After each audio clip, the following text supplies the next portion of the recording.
adalah teman Anda anak Zainab dapat berbicara secara terbuka kepada Anda tentang segala hal.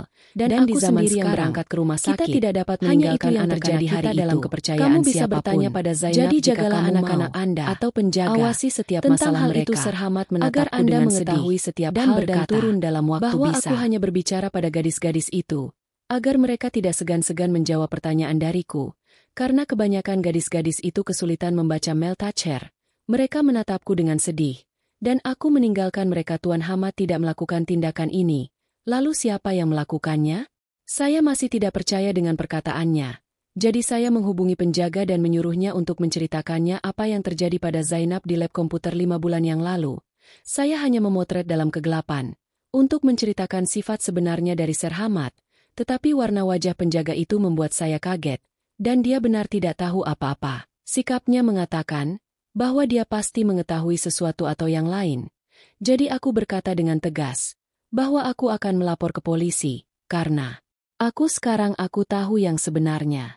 Zainab sendiri sudah menceritakan semuanya dengan sejujurnya, namun penjaga itu tidak membuka mulutnya. Dia hanya terus berkata, "BBG, kami tidak tahu apa-apa. Kami sedang menjalankan tugas kami." Sebelum saya menjawab pertanyaan lagi, kepala sekolah sampai di sana.